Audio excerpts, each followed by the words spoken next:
Hey people, welcome to Jan's Views live stream on a Sunday with our dunks. Guys, look what I found. I found me a red flag.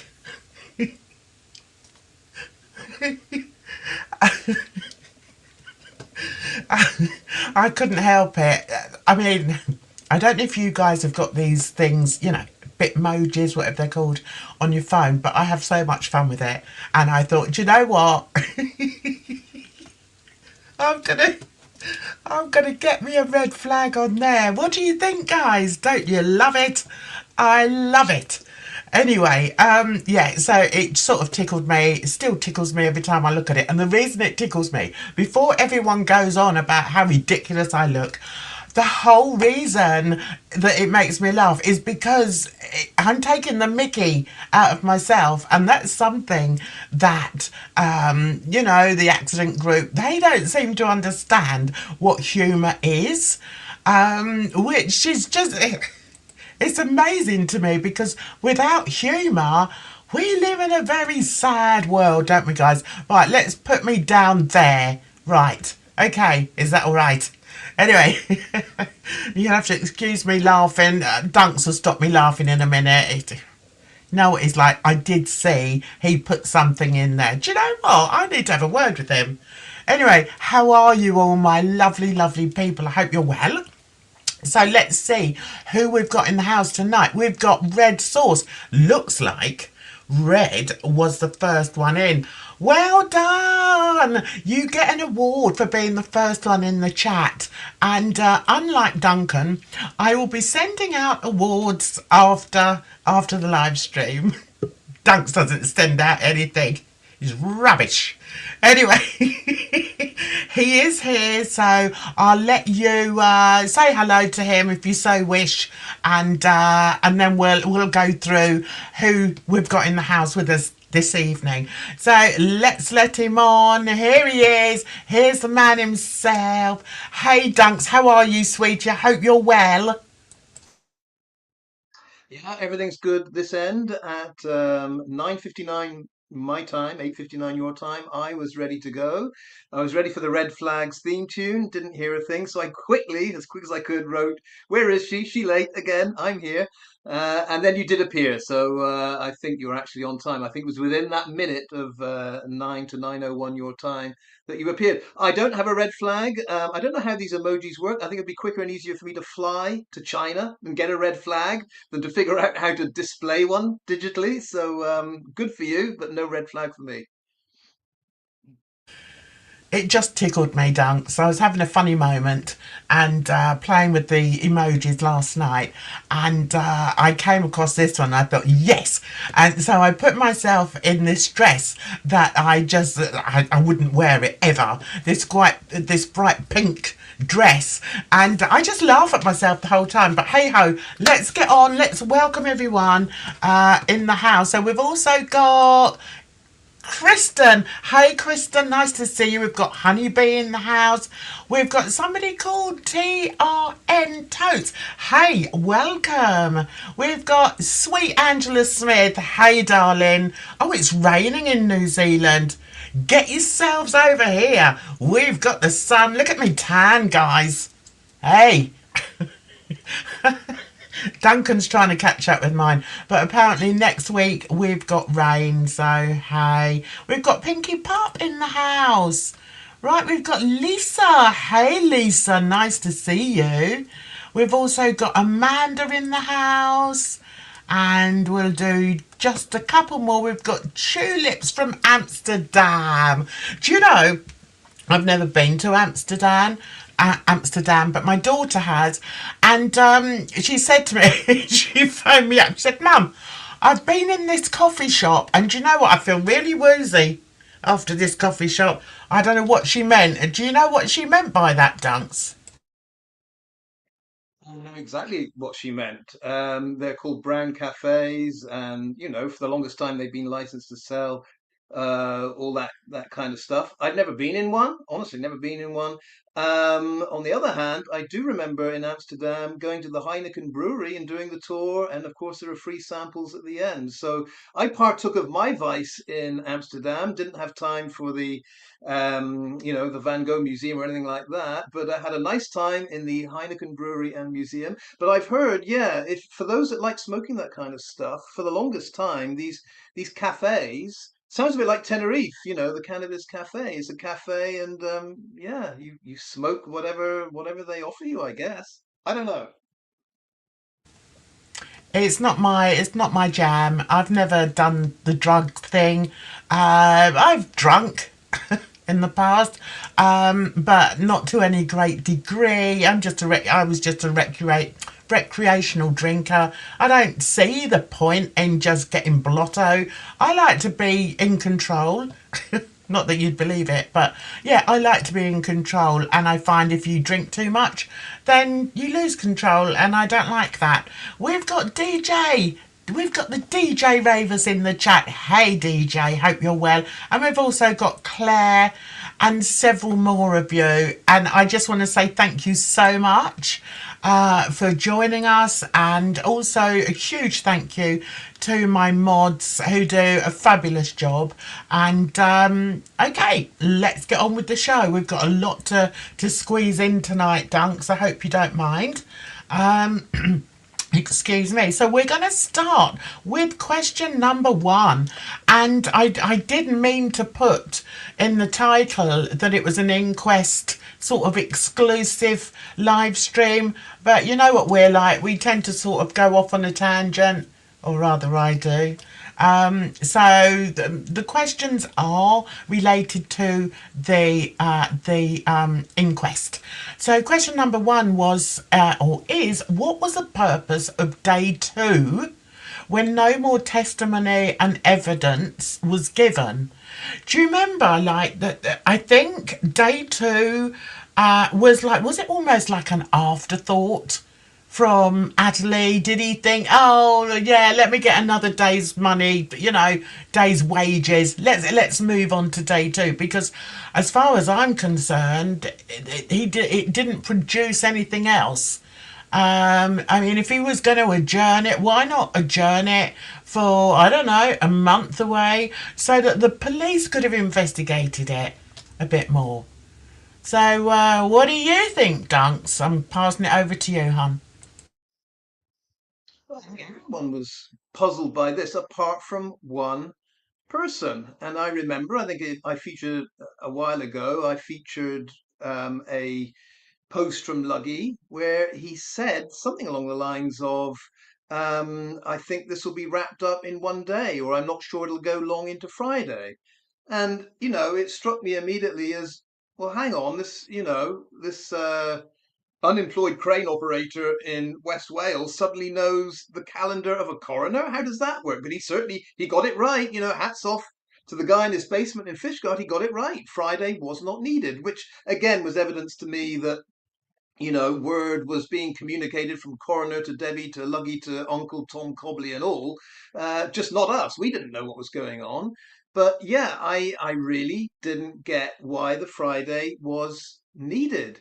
Um, on the calendar, I think we all got excited. I got excited when I saw Thursday and Friday. I thought, in my naivety, we'll probably have one day, prosecution and defense kind of thing, one day where Adderley will go down, or whoever the coroner was, we didn't know at the time, will go down the avenue of you tell me why this must be accidental. And then I thought, in my naivety, Friday would be, now, you witness over here, tell me why you think this isn't the case.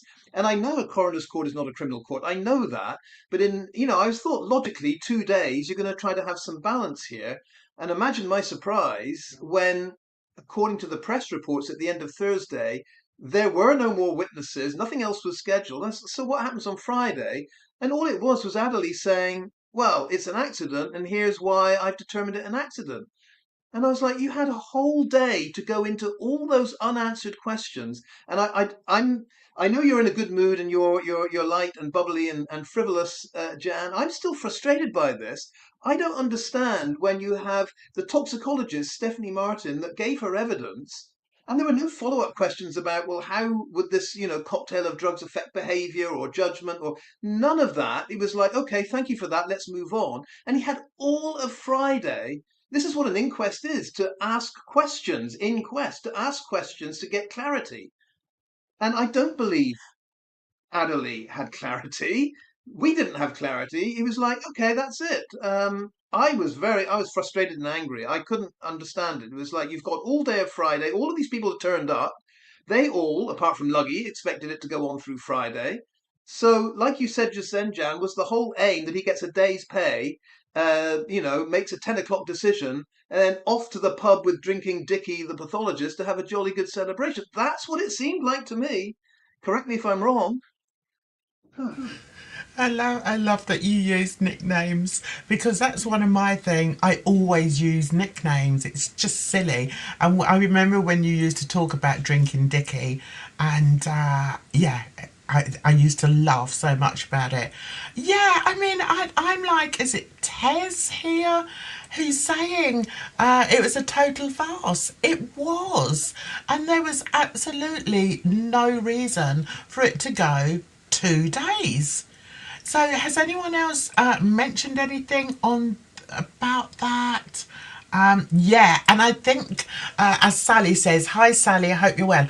It's like that's one of the frustrations and one of the things that I know that I get angry about as well, and I know that Duncan does, and anyone that follows this case does get really frustrated about. It's like, well, where's the next question? Where's the lead on question from that?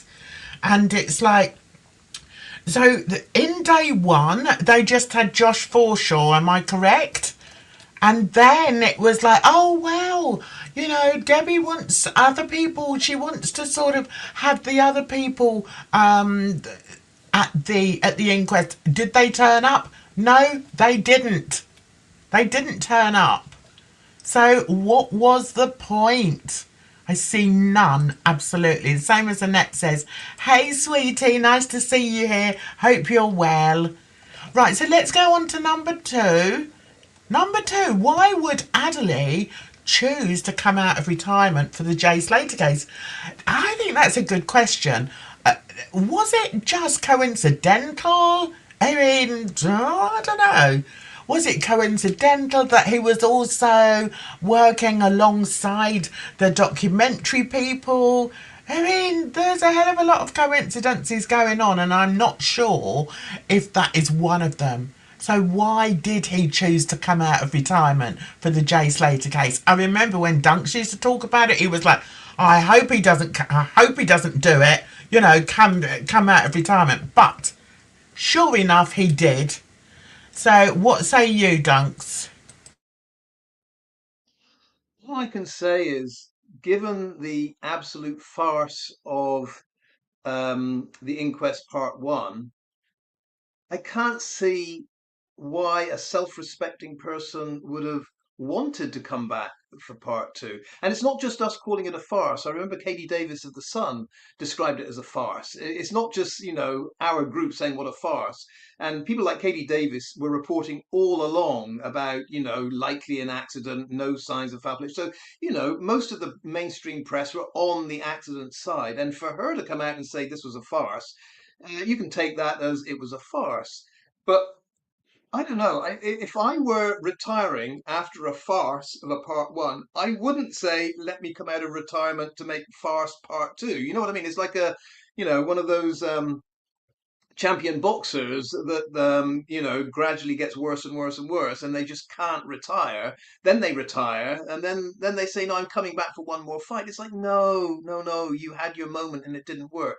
And I would have thought the humiliation of not being able to get even one out of five witnesses. I'm not calling, I'm not calling Josh Forshaw a key witness here. Of the five key witnesses that really need to be there, the ones that were Jay right at the end, with Jay right at the end, his friends and all that, to get 0 out of 5 to come to your own, court when the victim's mother knows all these people. That was just such a humiliating defeat. And I never got this whole hand wringing thing about, oh, well, the police officers have tried so hard and we just can't trace them. And now they're not answering their phones and denying who they are. It's like, yeah, but she, Debbie, she knows them all. They shouldn't have to be summoned. It's like, here's the date. You're all coming, aren't you? So this whole farce of a we can't get them here, I was like, in that case, if you can't get them there, step aside. You've retired. Christopher Long takes over. He can't do worse. If he gets 1 out of 5, he's done better. So I never got it. I never understood why he came out of retirement for part 2. The only logical answer is to wrap up the accident verdict because God knows some other sensible person might go the other direction. That's the only sensible answer. And this is why, good old Dr. David started writing his letter to Chief Coroner of England and Wales saying, please explain the mechanism by which a retired coroner is brought back. And the only answer we got was, oh, because it's allowed. That's allowed. That often happens. That doesn't explain it. It's like some human being has to say, do we go with Adderley again or do we go with fresh face? Someone has to make that decision. It can't be Adderley. Adderley must have a boss. Adderley can't be the one saying, well, I'm in charge of everything. I'm coming back. You know what I mean? There must be someone above him that says, you're retired, you did your best. So who was it? We never got an answer. Never got an answer as to how this happened.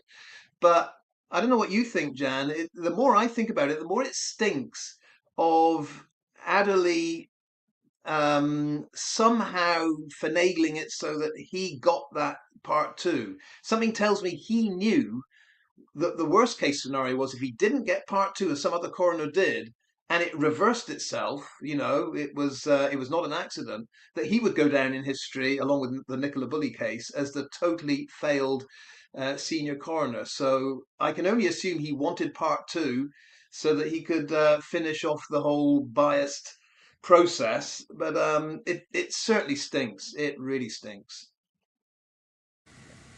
It certainly does, and I think Pinky has made a very good point here. Maybe it was a contractual arrangement with Candor Productions, and I think that's where I'm thinking. But then, wouldn't that be a conflict of interest? I mean, is that allowed? I mean, and that's the thing. An independent body should be looking at this and thinking, just finding out the discrepancies within the law. But hey, we can talk forever about it. And, we will do. If we have to, we will do. I did, somebody, I think it was DJ Ravers, has said something.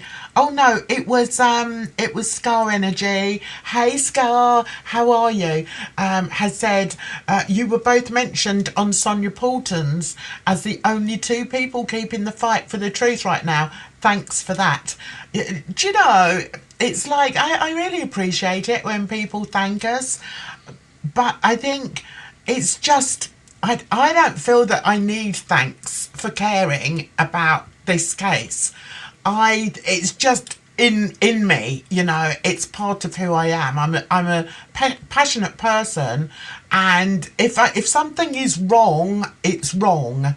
And I will say it on my deathbed if it comes to it. And I get the feeling that Duncan is exactly the same, aren't you, Dunks?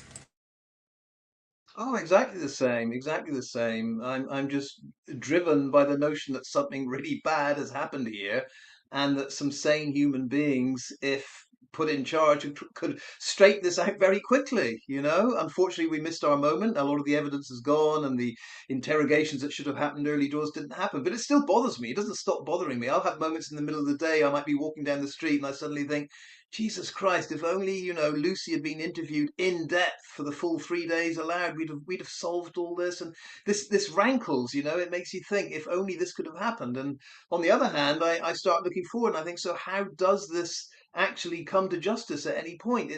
It bothers me to the point where on occasions I really can't dismiss this case and focus on other things. Sometimes I can, sometimes I can't. It's just with me all the time.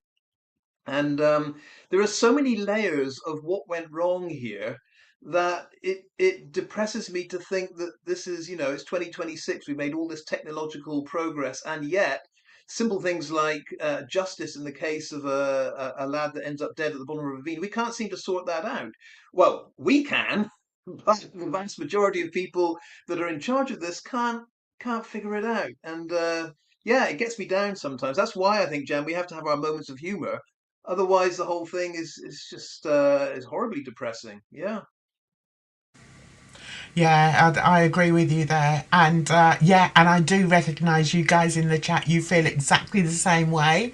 And that's why, we will continue to do these Jay Slater live streams as long as you want us to do them. And, I don't feel that we're force feeding you any crap or anything like that. I know that we all believe the same thing.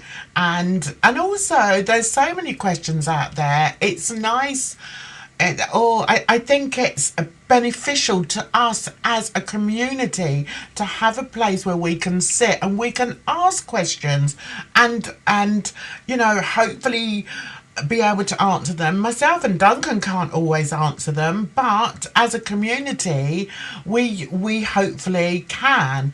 And there's something that I'm going to be introducing later on in the live stream, where it's a questions, it's a community questions segment that I want to add. And in that segment, I don't know, Dunks, whether you saw it on my channel. No, no. On my I'll show you a bit later, but on my community page, I've drawn up something where we're asking you guys to ask us any questions. You can email either of us. I'm sure Duncan won't mind. Our emails are on our channels, and if you email us a question, we will keep your anonymity, because we feel that that's the best way forward. But I think it would be nice for us also to recognise the questions that you're always asking, because there's so many questions. We could go on forever. So yeah, we're going to be doing that. I've got. I can't say that I came up with the idea.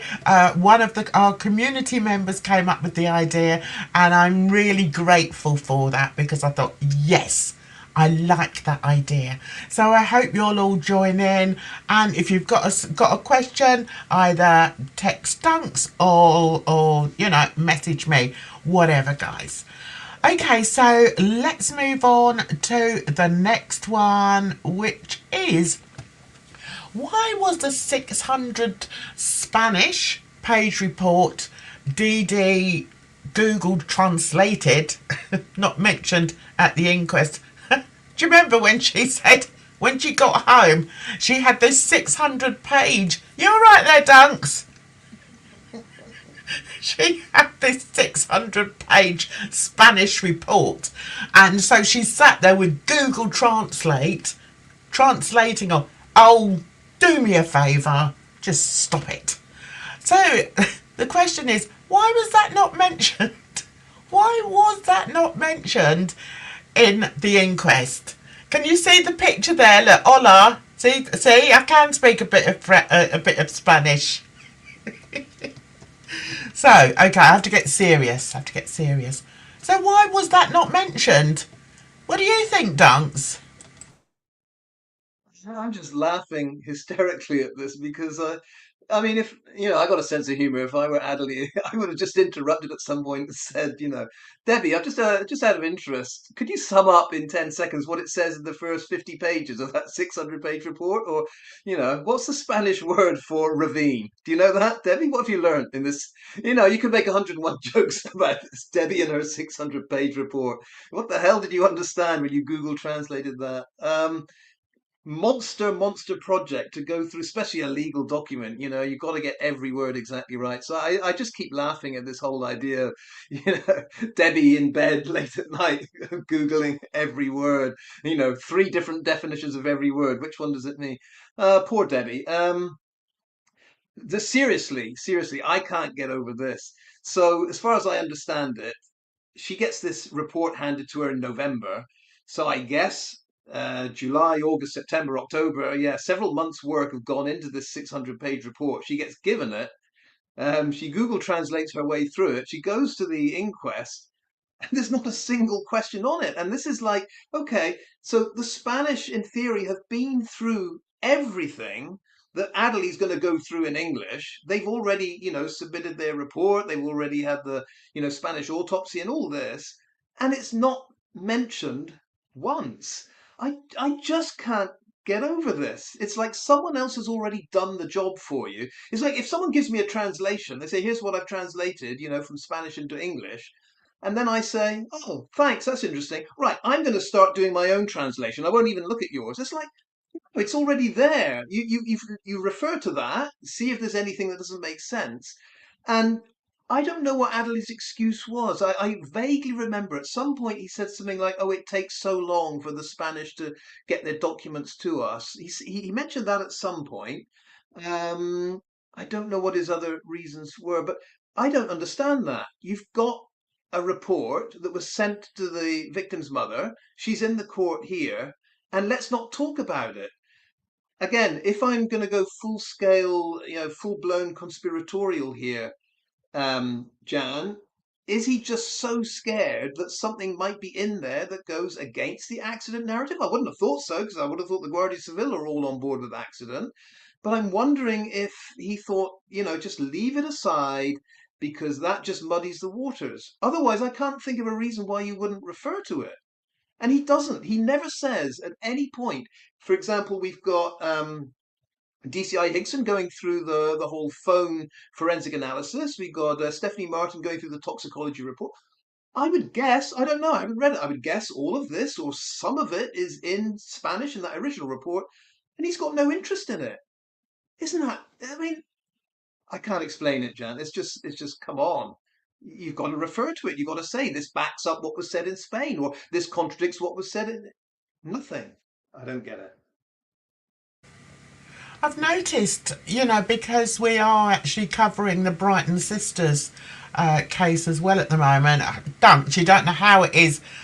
Two really strong publicised stories, and I'm trying to sort of, deal with both of them. It's not easy because whether people realise it or not, we do get very invested in these stories.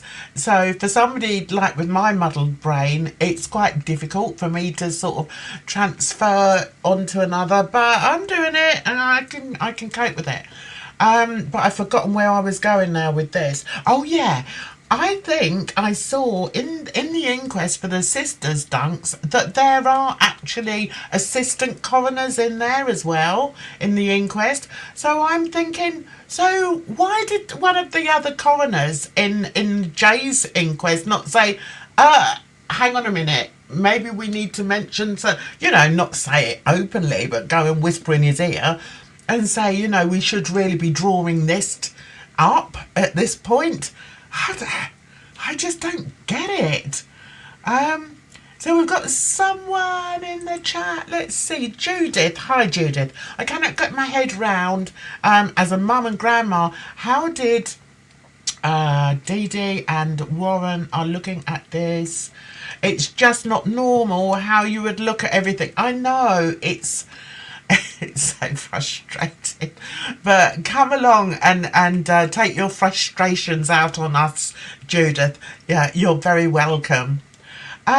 So yeah, it's weird, and I try not to laugh at everything, but when it's something that is just so unbelievable, it's hard for me not to laugh at it. And the thought of Debbie, highly intelligent, lyricist Debbie, sat there on Google Translate translating 600 pages of an official report in Spanish. No, it's not happening, guys. I don't think so, anyway. So let's move on up to number 4, shall we? Okay, now this is what I find intriguing, and I think this is what should be further looked at. Why did Adderley not utilise his power to insist on Brandon, Brad, Lucy, Ayub, Rocky, all the rest of them being present? Why didn't he utilise that power? Because surely by not utilising it, doesn't it make it look suspicious? That's what I think. So, okay, let's move over to you, Dunks.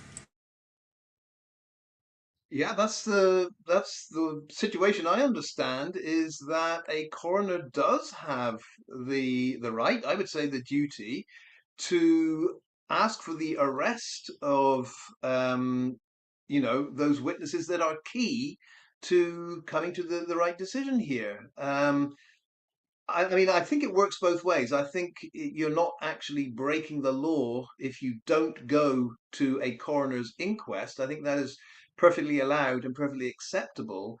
But if the coroner, after you don't show up, insists that you must, that your presence is required, I believe he has the power to issue that arrest warrant.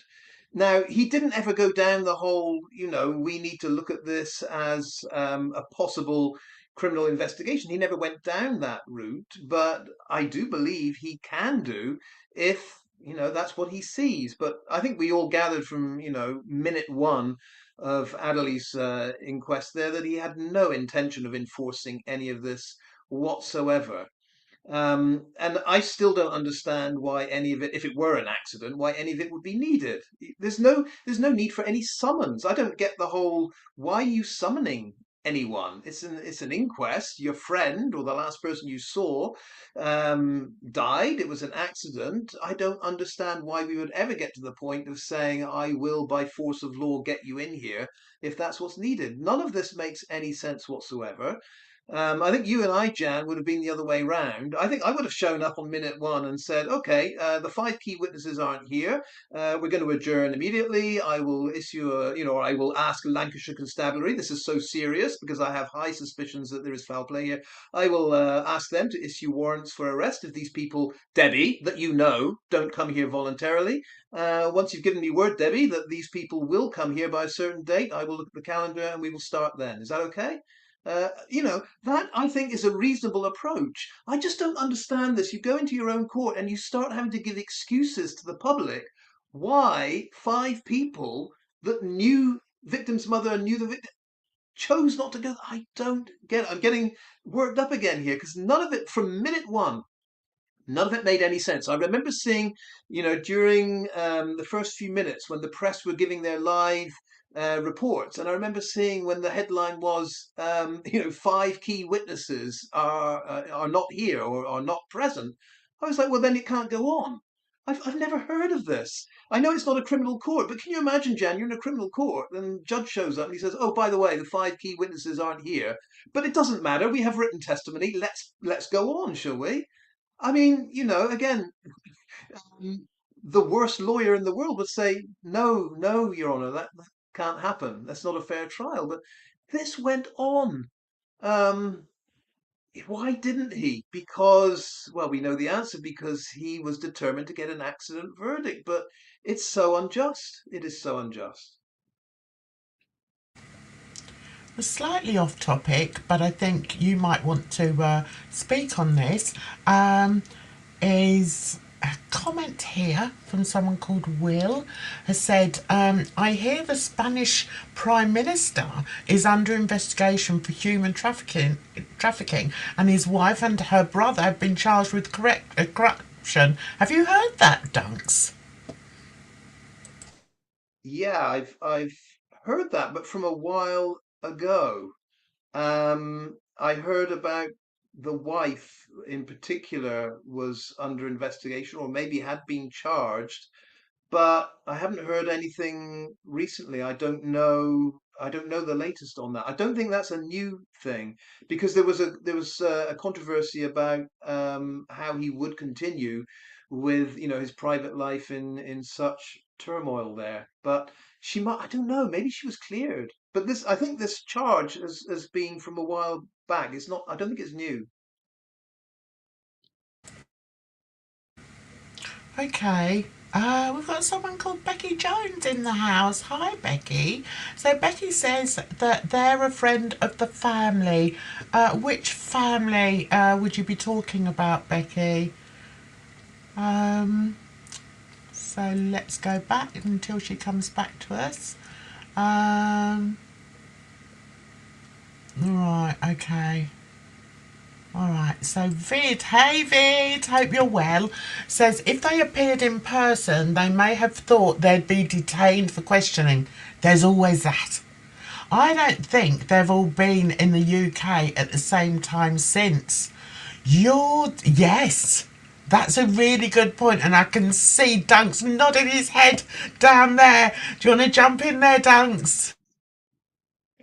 I want to jump in immediately because it was the first thought that came to me, Vid. I thought the coincidence, the chances of all five people being out of the country on the same day is is just not calculable. It's just not possible. You select any five members of the UK population, the chances of all five people being abroad at any given day is just unbelievable. Now, I know we heard that Brad and his mammy were on holiday together, which is funny in itself. You got a 20-year-old boy and has to go on a holiday with his mam. No one else to dance with at the disco. Mam, will you dance with me? No one else will dance with me, mam. Will you dance with me? No, that whole situation was stupid anyway. But yeah, so very conveniently we had Brad over in Greece. Are you God knows where? Thailand or Egypt, Rocky in Portugal somewhere, maybe. I don't know. Lucy forever in Tenerife and Brandon in Tenerife. Yeah, so that was my first thought. It was like, okay, if they are all wary, that because they didn't know, no one knew for sure how Adley was going to go, we didn't know for sure.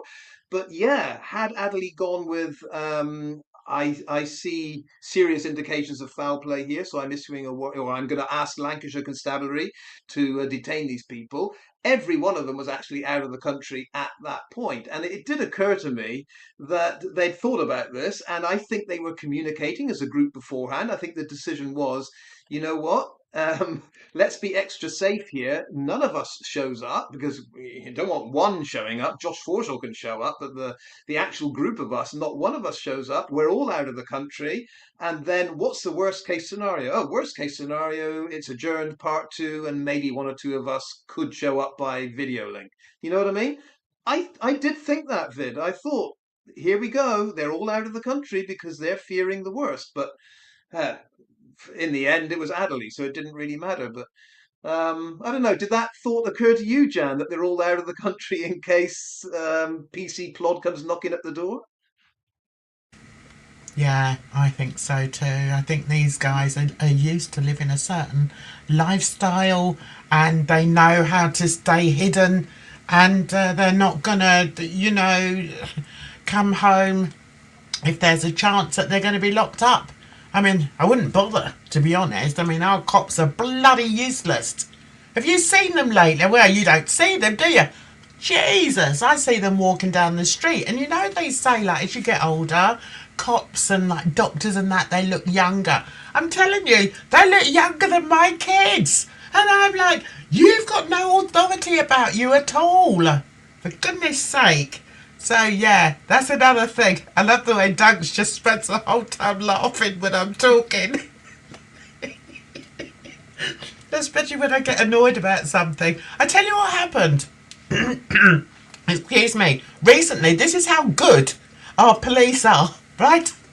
In a town just up the road from me, a prisoner was being taken to court one day last week, okay, on the motorway. It's almost a motorway. Anyway, they pulled over for some reason. I think there was a bit of a kerfuffle in the back in the back of the van. I shouldn't laugh. Stop laughing. Right. So there's a kerfuffle in the back of the van. I shouldn't be doing this on live. Sorry, I put myself together. Right, there's a kerfuffle in the back of the van. So they pull over and the prisoner who's in the back of the van is having a punch up with the guards. They open the door and the prisoner jumps out.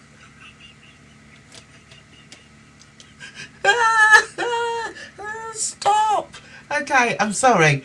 That's how good our police are. I'm sorry. If they can't transport a prisoner from like one courthouse to the next, wherever he was going, I mean, what hope is there for us? I mean, for goodness sake. Anyway, I don't know why I said that story, especially on a live stream. If I'd have got into that on a video, I'd have cut that out. Sorry, guys.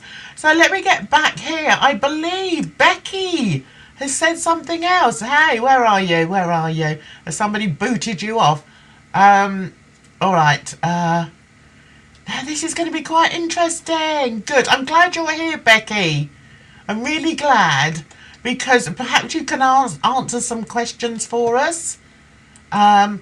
Okay, so Becky Jones says, I'm just here to tell you people, that's you and me, Dunks, you and me, to show some respect to the families who are still grieving and stop gossiping. Where are we gossiping? This isn't gossip. I mean, maybe Google gossip.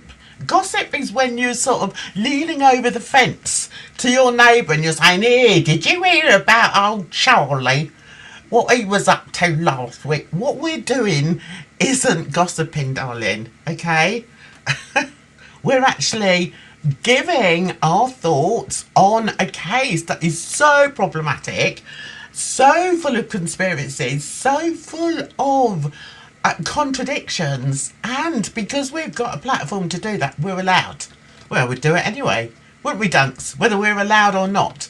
Now, I'm afraid I don't know whether I should let Duncan talk about the respect for the family, but as it's live and I've just shown myself up, off you go, Dunks.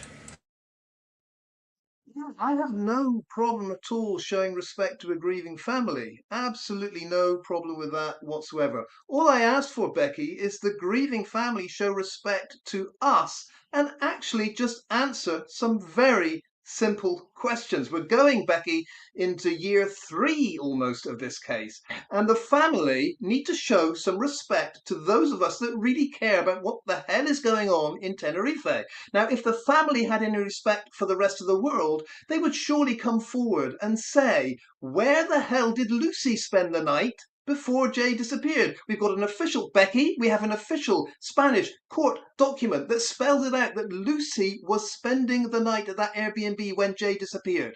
That's what we've got, Becky. That's not gossip. That is a bloody court document, Becky. Now, we also have Lucy saying that she was down in Los Cristianos. She'd gone home early. She didn't know anything that was going on. All we ask for, Becky, is a little respect here. When you and your family can step up and show the respect the general public are due by answering some very simple questions, maybe, Becky, you'll earn some respect back. But until that day, forget it. We're going to cover this case because others haven't covered it. Got it, Becky? Adios. She hasn't gone yet. She's still here, and I'm quite happy. I'm quite happy to have this conversation with her. So Becky is telling us he was a good lad. Do you know, I'm a mother of 4, grandmother of 4. I've worked in schools for 8 years with teens, and let me tell you, Jay was not a good lad. By any stretch of the imagination, he was not a good lad. If you disagree with me, kindly, in the chat, kindly tell me your definition of what a good lad was. Quite interested. And here she goes on to say, those who were closest to Jay know what really happened. Okay, and it isn't what you are all gossiping about. Okay, I'm going to say my bit. I know Dunks is waiting to get going. So you're closest to this boy, right? And you know what really happened. I tell you what then, tell us. Tell us what really happened. And don't just say, oh, he went up to Moscow and he fell off a cliff, because we know that's not true. There's no evidence to support that. So, okay, I'm going to let Duncan free now. Off you go, Dunks. I have a feeling that Becky Jones might be, I don't know, from Drumchapel or somewhere like that, or Becky Jones might be from Fishguard or somewhere like that. I don't know. Becky Jones might be genuine member of the family and know something. I'm starting to doubt it with this whole distracting talk about you don't know what you're talking about. Um, I am going to agree with Becky on one thing here before we wrap this up. I will agree with Becky that we have no idea exactly what happened. And I will agree, Becky, that it may well be that some people in the family do know exactly what happened. So I'll agree with you on that. We're in the dark and you're not. But if you were a respectful type of person, Becky, you would at least come forward with the truth or explain why you cannot come forward with the truth. And for 2 years now, Becky, we've had this battle. Is it the case that Debbie and Warren and Zach and Becky, the Beckys of this world, can't come forward with the truth because they are so shit scared of the narco world getting back at them? They are threatened. They are, in that situation where they can't do this. I don't know. If that's the case, Becky, just say, yep, it is case A. We can't say what happened to the world because our life would not be worth living. Or is it B, something serious has to be covered up here and we have to be silent on certain matters because it wasn't purely an accident. It's A or B. Now, if Becky doesn't want to give us A or B, then I don't know. Becky hasn't contributed to our gossip very much. But if she wants to step forward and say what it is we don't know, this would be wonderful. I have a feeling Becky won't, and she'll go back to Drumchapel, delighted that she got us distracted for 10 minutes. But we'll see. That's exactly what they like, isn't it? Oh, they've got our attention. They're like kids at school. Miss, Miss. Oh, look, Miss paid me attention. Yeah, all right. Whatever. Yeah. So anyway, Becky, if you are bona fide, please come and join us. There's a little box over there. Come and join us. We'd love to have a discussion with you. In all seriousness, yeah, I might be a bit sort of hyper sometimes, but hey, I will listen very carefully to what you have to say. And okay, so as Red Sauce says, listen up, Becky. We are what is called speculating on what really happened to Jay. Seeing as you know, spill. Or have you been lied to as well? Exactly. But well done, you did get our attention away for a couple of minutes. But I'm going back because I've got, hey, Kimberlina. Hey, girlie, how are you? She's from a different community. Lovely to see you, girlie. Anyway, you probably haven't got a clue what we're talking about, but hey. Let's move on to question number 5. Okay.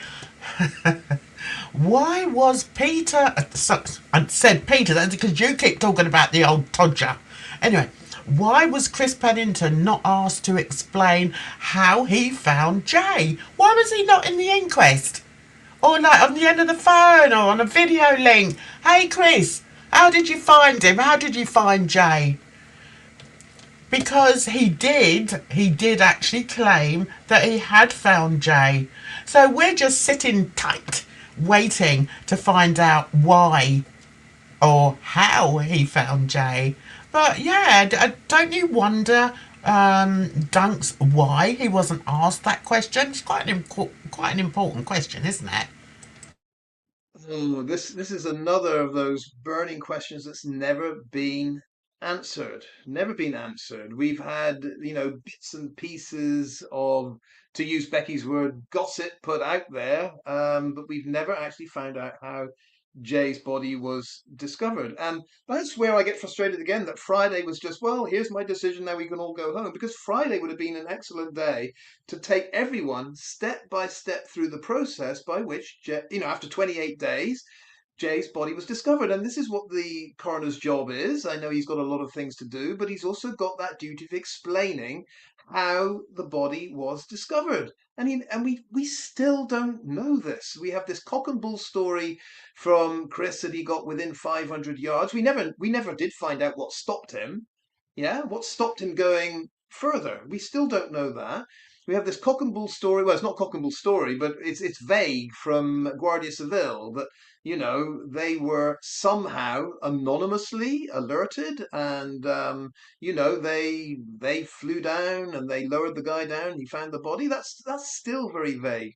Why we don't have live testimony from one of those helicopter pilots, I don't know, because again, there's only two or three people that actually found that body, and we've never found out who they are, and we've never heard from them, nothing at all.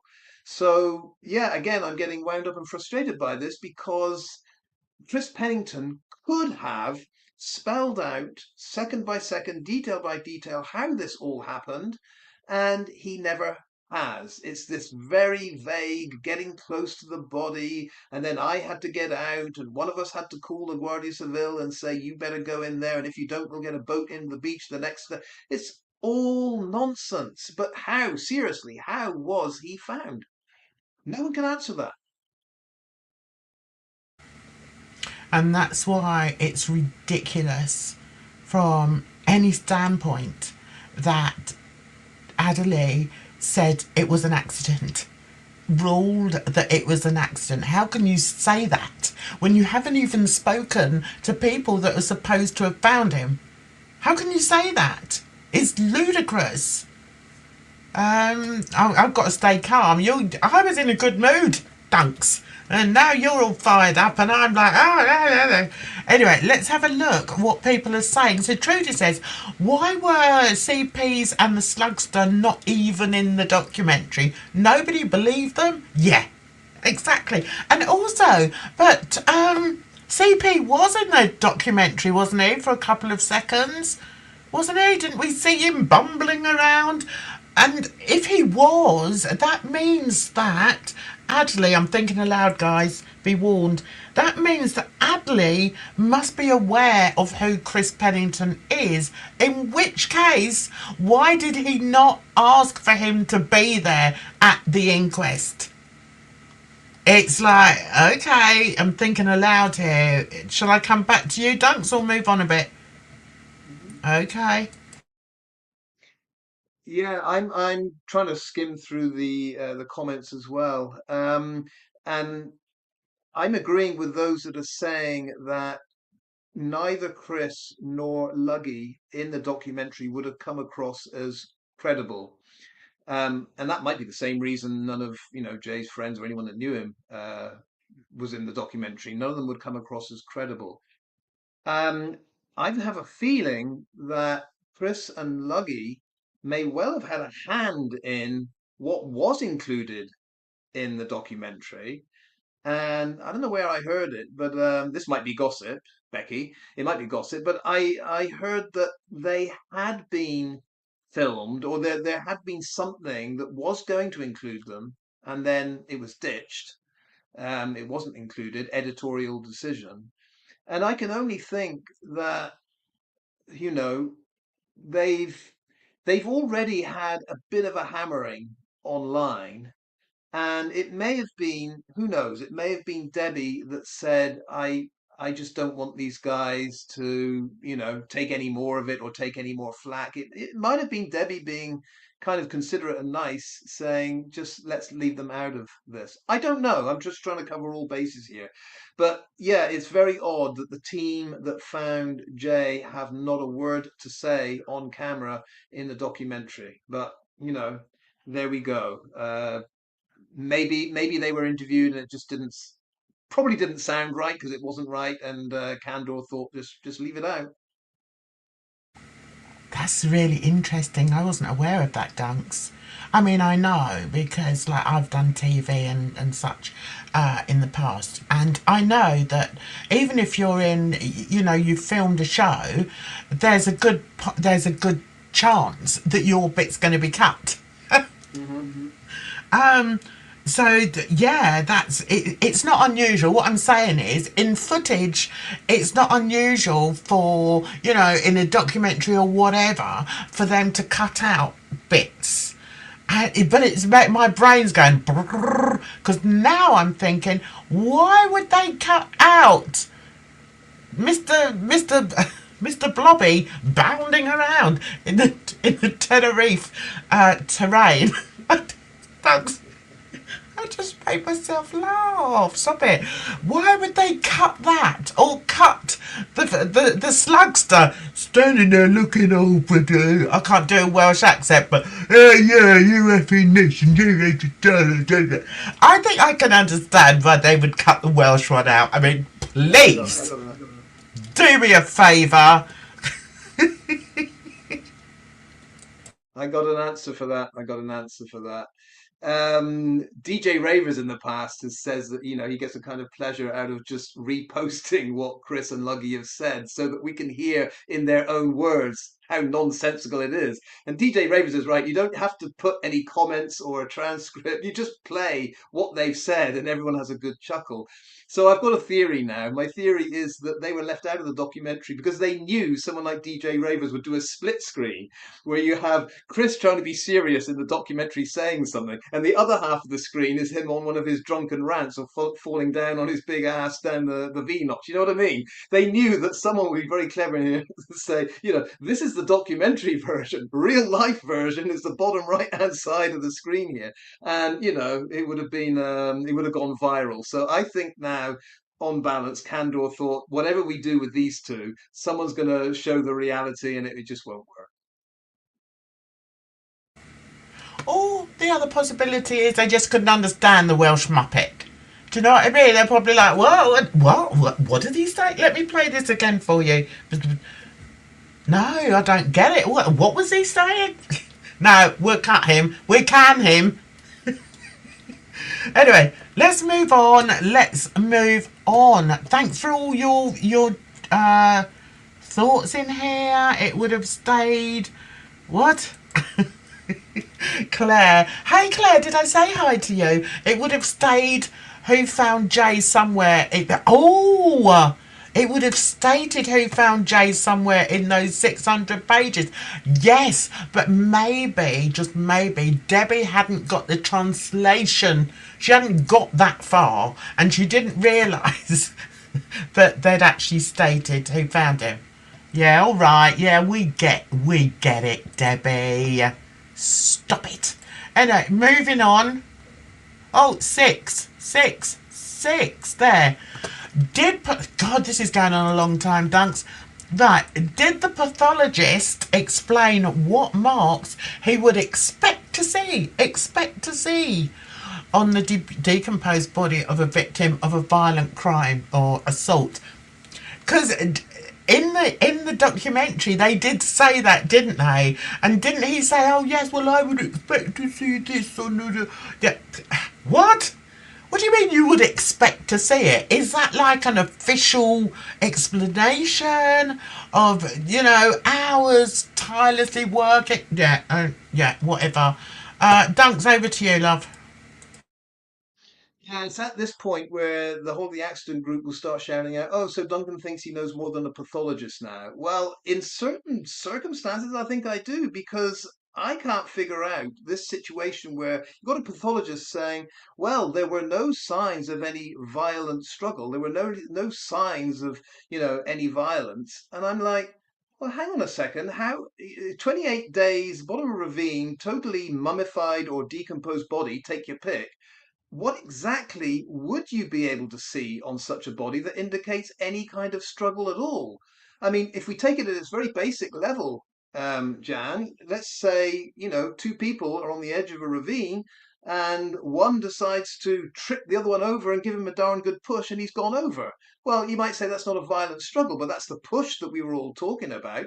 And even if there was some kind of struggle, I mean, if Rocky the boxer had just thrown one right hook, and Jay was unconscious and over the edge, how exactly would the pathologist 28 days later on a decomposed body spot exactly that happened, that a punch to the cranium, to the temple, was what sent him over the edge? I don't get this.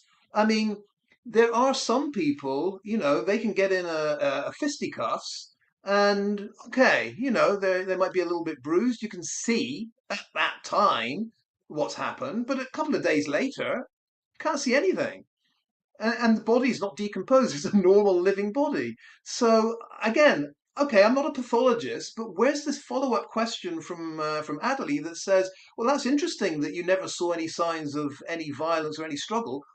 Would you hope to see on a 28-day decomposed body? What? Tell us the difference. What would you see? What would your, team discover that indicates, oh yeah, that guy was punched? I don't get it. Because to me, decomposed bodies in the state where you can't tell this kind of thing. Now, I might be wrong, and then Dr. Shepherd might be able to explain, oh, the slightest trip, the slightest kick, the whatever can be detected. I would love to know how and why we could all be educated on that. But to me, the fact that question never came up, and Adderley's job is to make sure the public understands this. Adderley might understand it, and Shepherd understands it, but we need to understand it. I didn't get that. Yeah, no signs of a violent struggle. Well, just explain to the public what would be the sign on a mummy that it was a violent struggle. Exactly, and it's hard to talk about because, we're not in that field, we're not medical people. I'm a bit squeamish. I don't watch horror movies. I'm that squeamish. So I don't like to talk about that, but it's just common sense. It's like, what?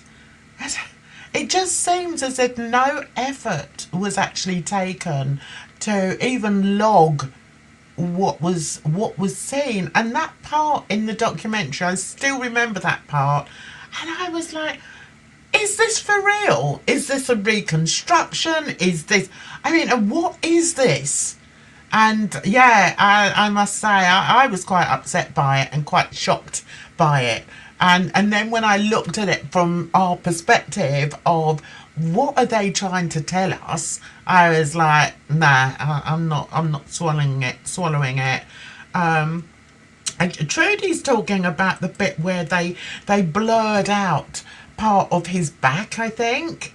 So maybe there was, an injury to his back. I don't know. I don't know. But guys, we've still got quite a lot to go on. So, Dunks, if you don't mind, we'll move over to what we would normally do, which is troll of the week. It's just that we've got to an hour.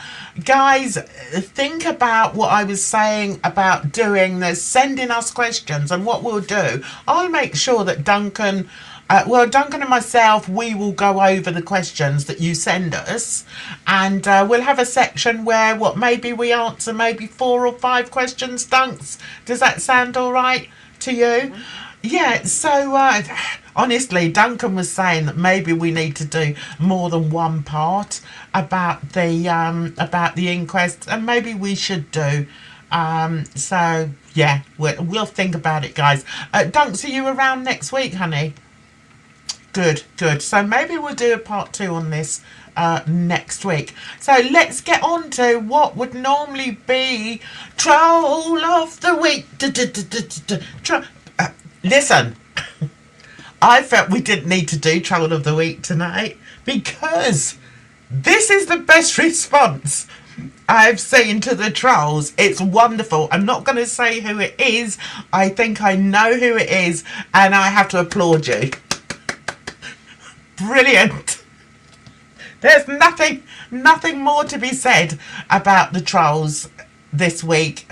I think they kind of look forward to us talking about them, Dunks, because I think they live in a world where they have very little interaction with normal, decent people like ourselves. So when we talk about it, it's almost like they get all excited. Oh, they're talking about us. Look, they're talking about us.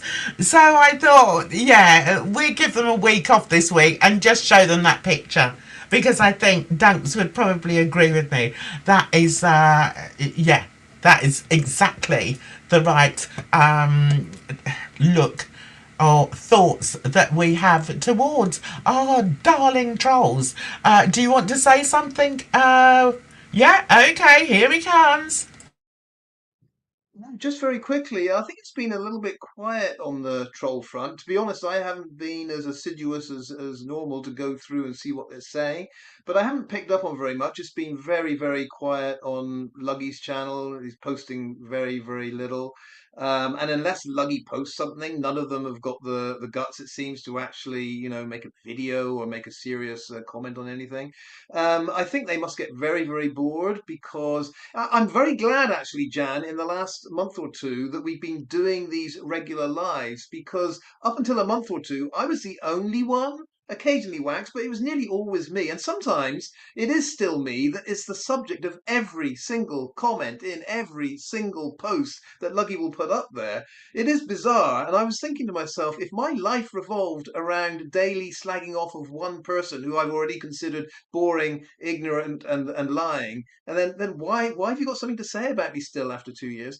But thankfully, Jan, occasionally they do turn on you, which is always light relief for me.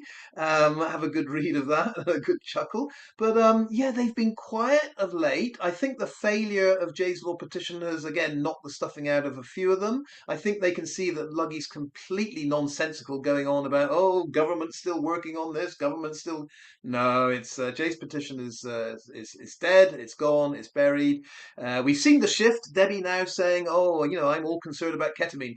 Ketamine awareness. It's all about ket now." Yeah. Where was she saying that 2 years ago? But yeah, I think the trolls, the accident group trolls, they're having a tough time of it. No doubt after tonight, Jan, there'll be lots for them to comment on. But yeah, they're a sad lot. They still love to fill up their day with talking about me and sometimes you and whatever rocks your boat. They don't only talk about me. Um, I know they do slag you as well, but they don't only talk about me. But one of them in particular, and I'm not going to say which one it is, but yeah, I think you can guess. Actually, copies what I put on my channel to absolutely nobody. She doesn't. Nobody pays any attention. Apparently, she met up with a group of friends. I went out with a group of friends. Yeah, all right. We believe you. And then it's like, oh, and I had this lovely meal. And I'm like, just give up, will you? Go and get your own content. If you're going to be a YouTuber, put your own content on there. Don't go taking all the things that I've come up with. It's ridiculous. But it does make me laugh. Anyway, so guys, we're now going to quickly move on to this bit, which is, don't you not seen this? Right, okay, this was just what I put on my community tab, which is basically send us your questions, Jan's views, news, yeah, anyway, it's all there. And then we've even got a sit tight. Dunks, would you like me to do a little figure of you? And then you can be sat on your sit tight. Yeah, alright, well, you're going to have to send me some pictures of you. Alright, and I'll see if I can do one for you. It'd be so much fun. It's the little things in life, guys. So, our first contribution comes from somebody who will remain anonymous. We've got a couple of questions here. One of them is, why was Luggy renowned for spinning back and forth on his basement chair? And what possible external forces may have been at work? See, I didn't know about this, like, spinning on a chair. Was he in a spinning class or something? What was it about, Dunks? Yeah, I know that you know about this. I know nothing about it. I call it a swivel chair. So he's kind of just moving, side to side there with his dark glasses on. Yeah, he did two or three videos like that. I've never considered what external force could have been at work there. I don't know, sort of CP behind him, keeping him awake or keeping the blood flowing in his system. Was it keeping the brain active, having to move it? I don't know. It's a good question. I do know that Luggy has said that when I've challenged him and said, just start making your own videos like you used to, he said, I've never felt comfortable in front of the camera, so it's nothing to do with that. So maybe it was a nervous thing and he was, rocking himself side to side there. I don't know what was going on. But it's a good question. Was there an external force there? No idea. Um, yeah, I think he got rid of the dark glasses. Well, we haven't seen him of late. We haven't actually seen him. But yeah, dark glasses, swivel chair, blabbing nonsense. That was his trademark, and now he's reduced to posts. So don't know. Oh, I could almost feel sorry for him. I mean, it can't be nice going through life with that face, you know? I mean, and then seeing it like on a camera, it's like, oh, yeah, maybe he just thought, no, I can't do it anymore. You know, I just can't subject myself to the humiliation anymore. Anyway, last question before we finish is another one that says, who tipped off the Guardia Civil that Jay's body could be found in the ravine? Was it Luggy or Chris? Ah, I'm gonna say I think it was one of them. Not Luggy, because the Spanish would never have understood him. There'd have been hola, hola. What? What you say? What in the sea? Oh, anyway, over to you, Dunks. Yeah, this remains a mystery, and there are some very simple answers here. We've never got them, and I've asked this before. I've said, so Chris, just walk us through step by step how you alerted Guardia Civil or anyone to the situation where you know where Jay's body is, but you can't get there. Because I said this is actually very complicated to explain, even in your native language. So let's assume Chris is. I think you're right, Jan. It's not. It's not Luggy. It's not Luggy in the basement trying to say anything coherent to someone in Spain. I think it's Chris.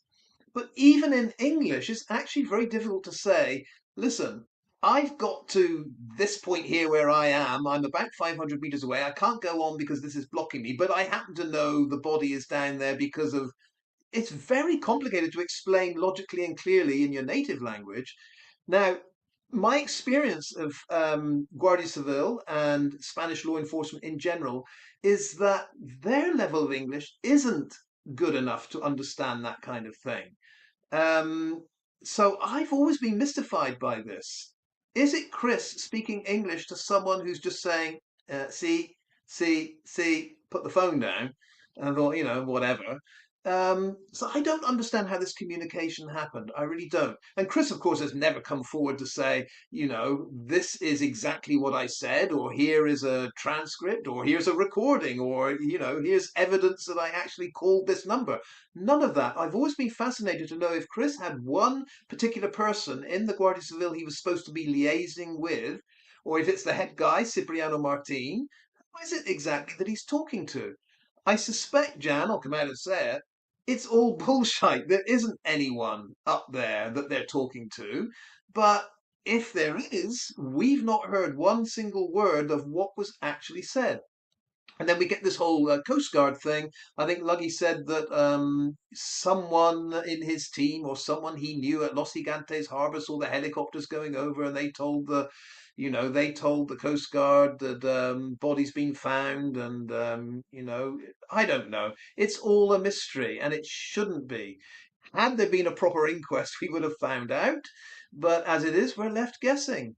I'm going to throw it back at you, Jan. What is your gut feeling about this? Because what you've got to consider, Jan, the Guardia Civil did, as far as I know, fly in and locate the body and find it and retrieve it. If we agree that that happened, we might not agree that happened. If that happened, How did they find it if it wasn't from Chris saying it's down here? What do you think? Well, I thought it was that the Coast Guard had told them, or someone, no, someone tipped off the Coast Guard, didn't they? Oh, I don't know. God. But anyway, as people are saying in the chat, there's one here I wanted to read. It's easy to reach the ravine from the beach. Exactly, I've been saying that all along, but nobody listens to me. Okay, DJ has said, my mate's lost in the V notch. While you're down there, you might want to search for Jay.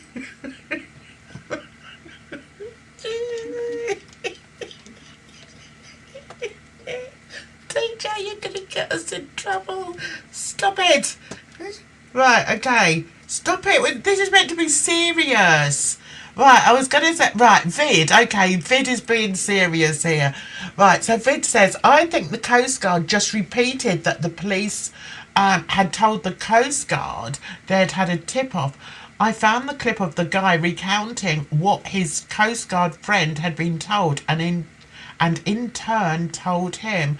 So are we meant to believe that the Coast Guards informed the Guardia Civil, or is the Coast Guards the same as the Guardia Civil? You know, Dunks, you're the one that lives around everywhere. Yeah, this is what is very confusing for a lot of people. We tend to think of the Coast Guard as a completely separate body from the Guardia Civil, but they're not. They are a branch of the Guardia Civil. Just like the Mountain Rescue Team are a branch of the Guardia Civil, the Coast Guard are too. And I think Coast Guard, Guardia Civil, Coast Guard, and Tenerife have two boats or something. I don't know. But all I'm saying is it is the same organization.